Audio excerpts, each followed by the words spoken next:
From the air, Bermuda looks almost too small to hold a complete modern life. But down here, people are commuting, working, shopping, and going home just as they would anywhere else.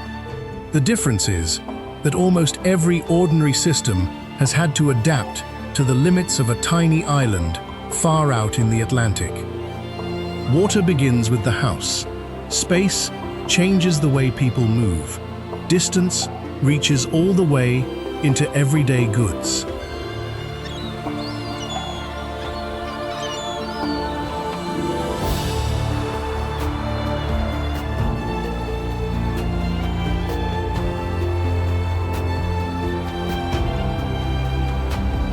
So the real question isn't how people survive here.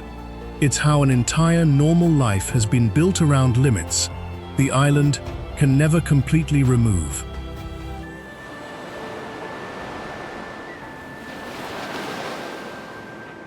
Bermuda sits alone in the North Atlantic, roughly 650 miles east of North Carolina.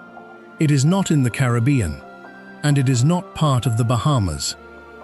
Its total land area is only about 21 square miles, roughly 54 square kilometers, yet around 63 to 64,000 people live here.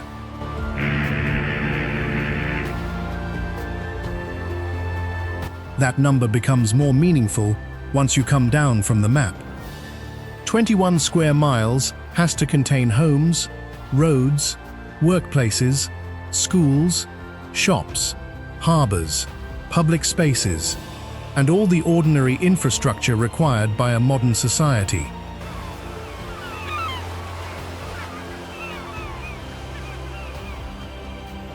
Bermuda's physical position is isolated, but its society is not sealed off. Air and sea connections tie it to North America and the United Kingdom. So the interesting contradiction is not that people somehow survive in complete isolation. It is that an ordinary modern life operates inside unusually limited geography while remaining connected to a much larger world. At street level, much of life looks familiar. People leave home in the morning. They commute. They work. They shop. They meet friends. They return to their families. They plan for the future. What changes is the structure supporting those ordinary routines. A road has to work within very limited space. A home can perform jobs beyond providing shelter. A product on a supermarket shelf may have traveled hundreds of miles across open ocean before someone can buy it. None of those things necessarily feel dramatic while they are happening. For the people using these systems every day, they are simply part of normal life. But once you start looking underneath the routine, the geography begins to appear everywhere. And the first place to see it is not at the harbor or in a government office. It is on top of almost every home on the island, because the first answer begins with something as basic as water.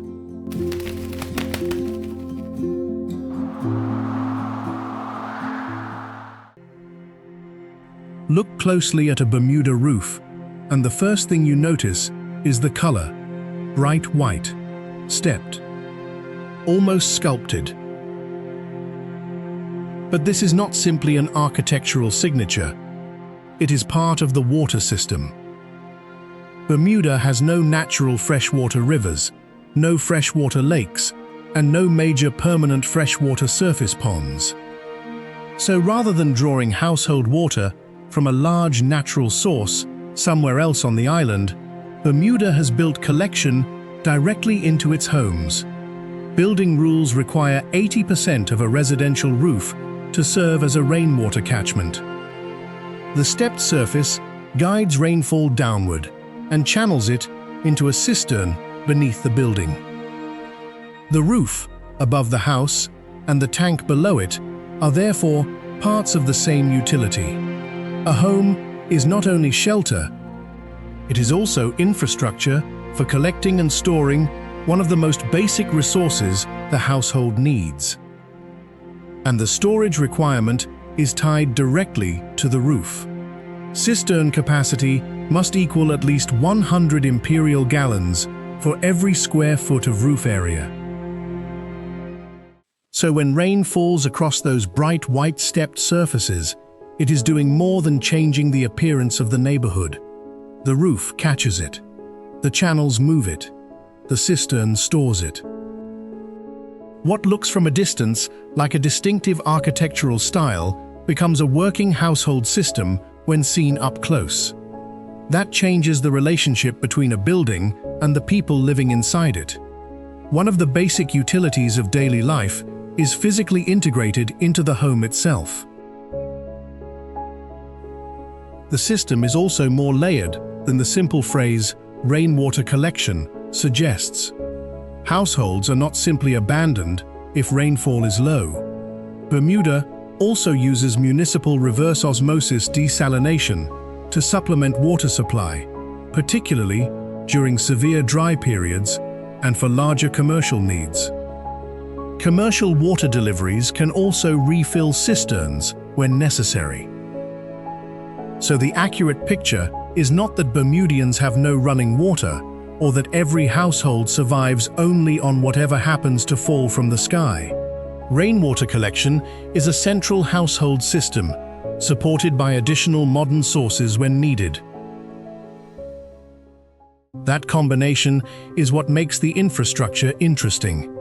Part of the water network exists at island level. Part of it exists at household level. And one of its most recognizable pieces is visible from almost anywhere: the white roof above the home. The same object can therefore be architecture, landscape, and utility at the same time. For a household, the consequence is practical. Water is not an entirely distant service, hidden somewhere outside everyday life. A significant part of the collection and storage process is built into the place where people live. The house participates in supplying itself. That is the first major clue to how Bermuda works. When geography removes an easy option, the response can become part of the ordinary environment until it no longer feels unusual at all. But the moment someone steps outside the home, a different physical limitation takes over. Now the question is not how to collect water. It is how to keep people moving when space itself is limited. Step outside a Bermuda home, and the island's scale begins affecting life in another way. The roads are narrow. The amount of land is fixed, and all daily movement has to fit inside that geometry. Bermuda's response is unusually direct. By law, each household is limited to one four-wheeled passenger car. That does not mean cars are banned. Residents do own and drive them. The difference is that car ownership cannot simply multiply with every additional driver in a household. If two adults need to travel in different directions at the same time, the answer cannot always be another full-sized car. That helps explain one of the most recognizable features of daily transport in Bermuda. Scooters and mopeds are everywhere. Public buses move along the island's road network. Passenger ferries cross Hamilton Harbor. Cars share the same limited system with smaller vehicles and public transport. On a normal morning, the people using those systems can come from very different parts of Bermudian life. A student may be traveling by scooter. So may a tradesperson. So may someone heading to an office in Hamilton. The smaller vehicle is not important, because every Bermudian prefers exactly the same way of moving. It is important because the physical environment has made compact transport unusually useful. Water also becomes part of the network. Passenger ferries allow some journeys to cross Hamilton Harbor rather than depend entirely on roads. So the transport system is not simply a collection of vehicles. It is a way of distributing movement across the limited space that exists. Visitors encounter this logic too. Tourists cannot rent standard passenger cars in the same way they can in many other destinations.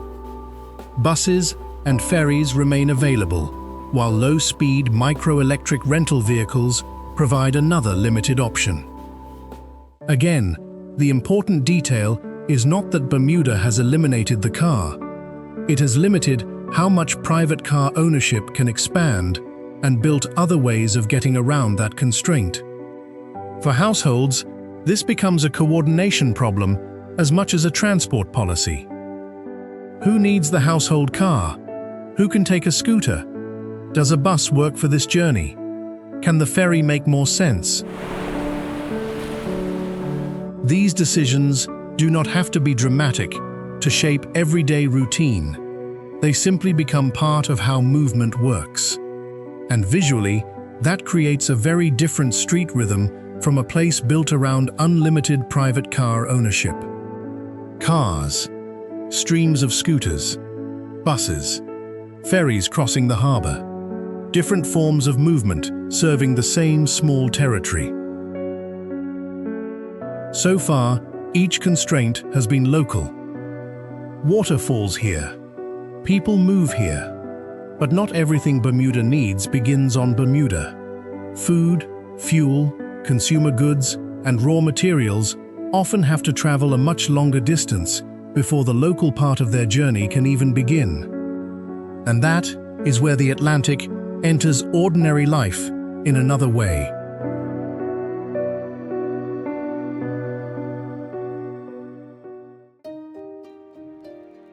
Pick up something ordinary from a supermarket shelf in Bermuda, and part of the island's geography is already built into the price.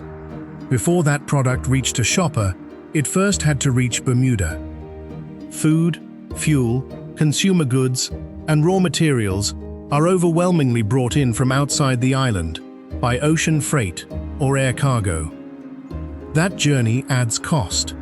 Imported goods can also face customs duties that vary by category, in some cases ranging from around 5% to more than 35%. By the time the product reaches the shelf, distance has become part of its price. This is where isolation stops looking like blue space on a map. It becomes a grocery bill. Take something as ordinary as milk. A gallon can cost roughly 10 to 14 Bermuda dollars. One carton of milk does not explain Bermuda's entire cost of living, but it makes the mechanism visible. The product crossed the ocean. Freight was added. Import duties may have been added. And the shopper encounters those structural costs at the end of the chain, standing in front of a price tag. The same logic extends far beyond milk. If food, fuel, consumer products, and raw materials have to come from somewhere else, the cost of reaching Bermuda is not a single unusual event. It is repeated every time another shipment arrives. That makes geographic separation part of everyday consumption. For a household, the effect appears in completely ordinary moments.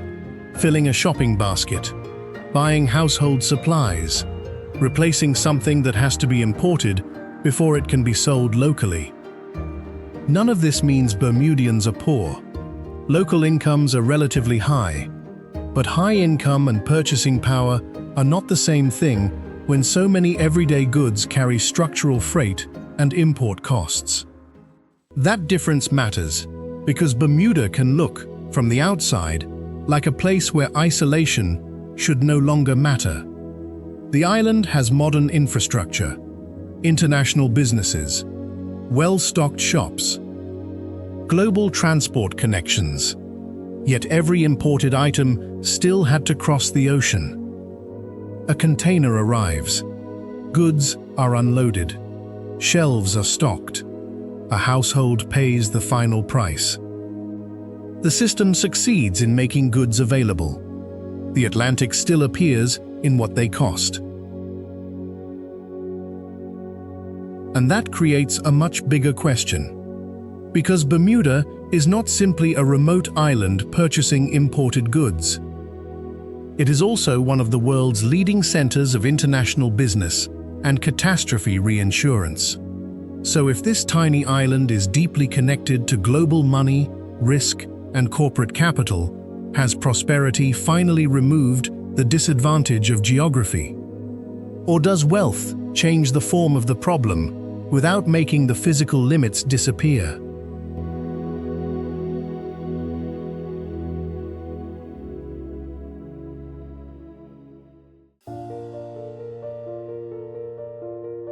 After seeing what distance can do to an ordinary household budget, Bermuda presents an apparent contradiction. Economically, this small island is not disconnected at all. In the city of Hamilton, Bermuda sits inside a global financial network built in large part around property catastrophe reinsurance. Reinsurance is essentially insurance for insurance companies.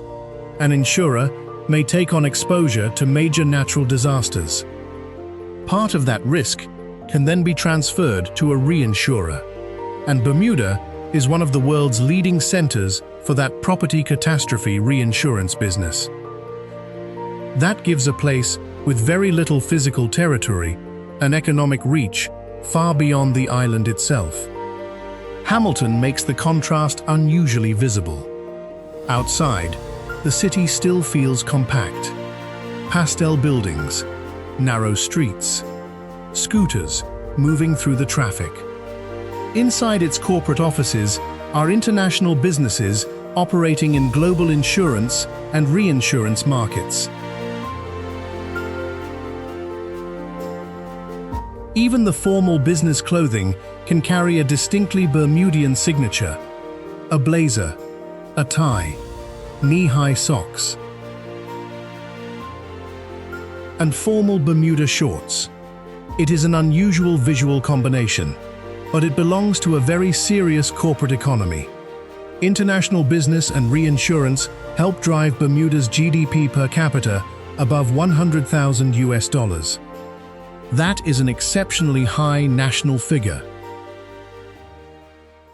And if you looked only at that number, it would be easy to believe the story was over.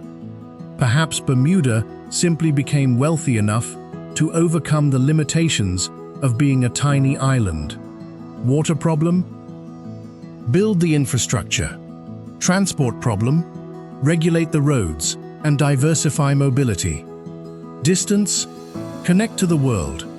Then use international business to build a powerful economy. But GDP per capita is not the same thing as the income of the ordinary person walking down the street. It measures national economic output. And in Bermuda, that figure is heavily influenced by international corporate activity. A household lives at another level of the economy.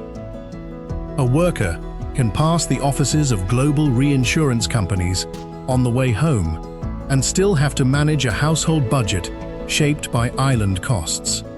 A society can produce exceptional macroeconomic numbers while individual residents continue to make ordinary decisions under finite local conditions. Those realities are not mutually exclusive. They are two scales of the same place. And this is the midpoint where Bermuda becomes harder to describe with a simple label. It is not merely a remote island struggling against isolation. It is not merely a wealthy financial center that escaped geography either. Global economic connection expanded what Bermuda could do. It did not expand Bermuda itself. Capital can cross borders. Risk can be transferred between companies. International business can connect a 21 square mile territory to institutions around the world, but physical space remains local. That becomes important the moment the question changes from how successful is Bermuda? Where can someone actually build a life inside Bermuda? Because there is one resource the global economy cannot import in the same way it imports goods or capital: more land. And that is where a national success story becomes a household question. Where can I live? Leave Hamilton's financial district and move into Bermuda's residential neighborhoods, and the story changes scale again.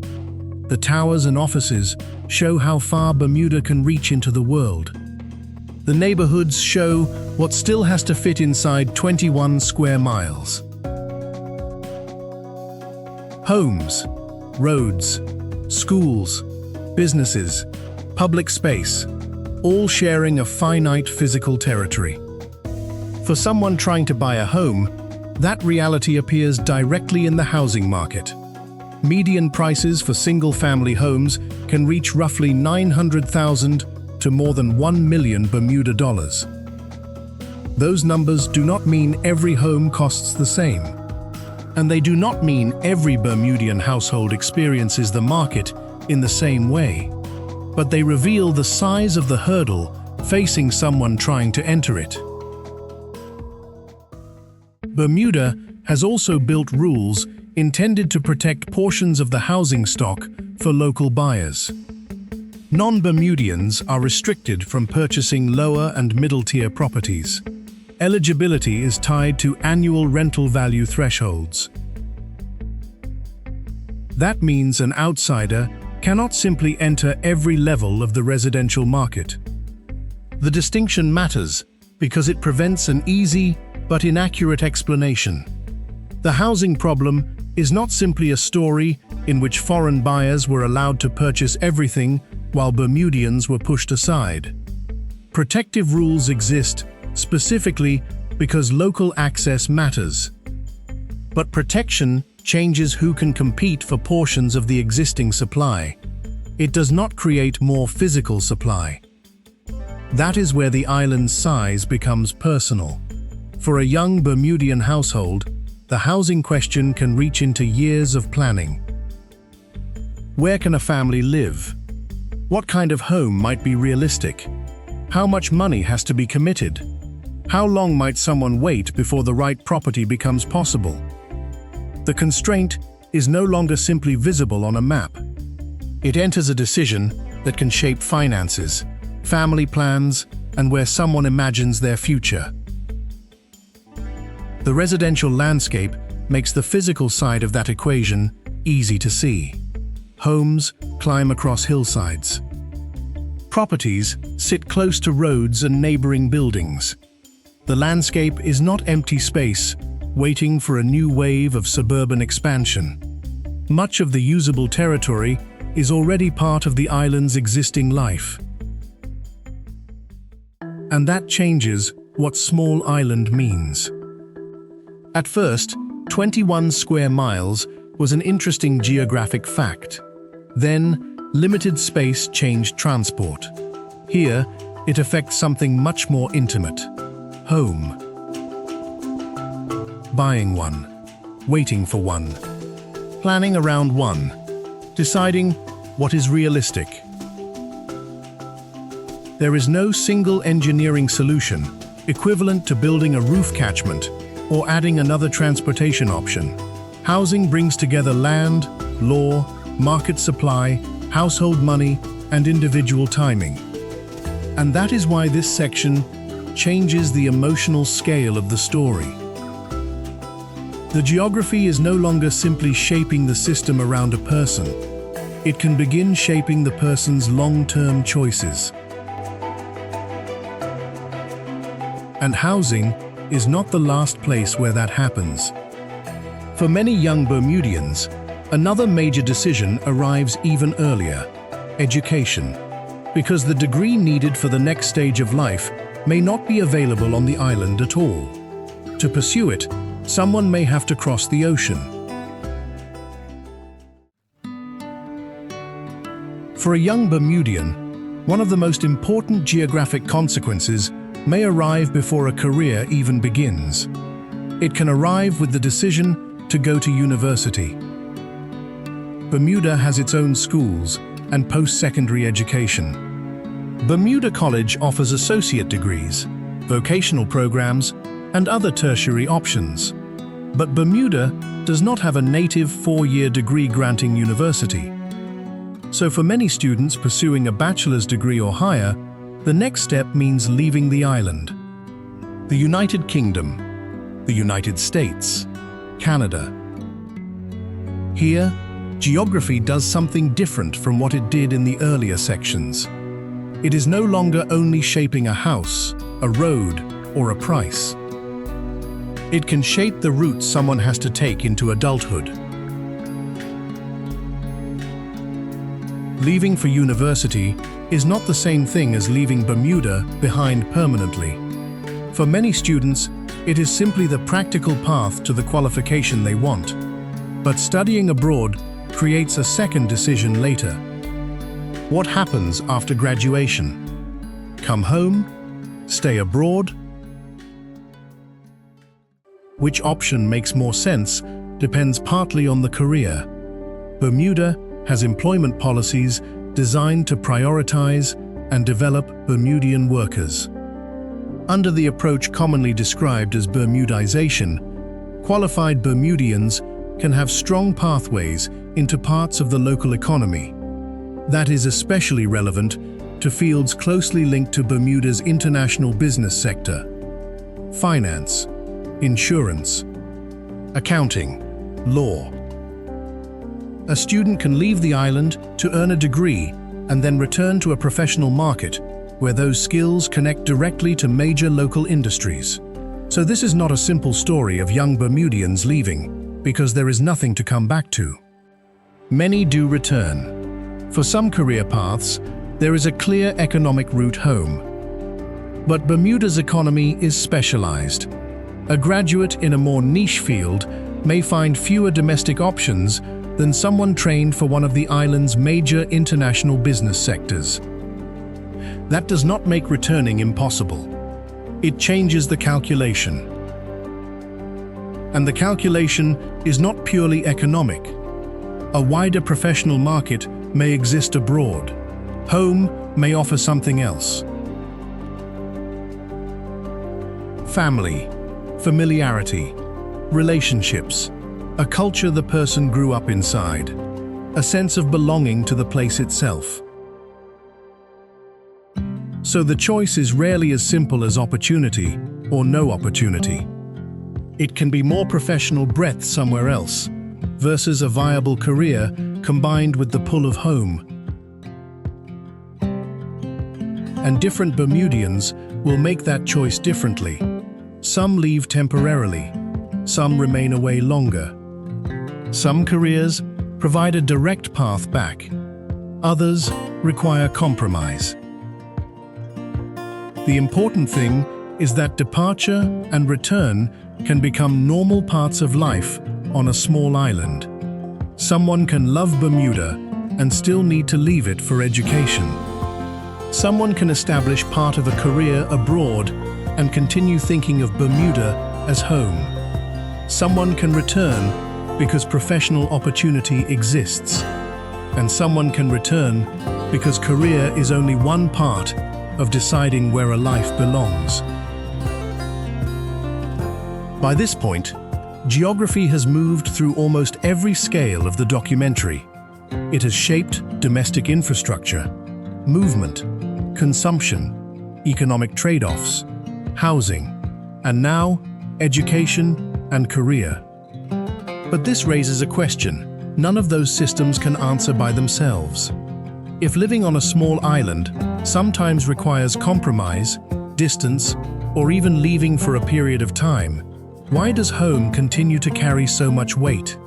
Why return? Why stay connected?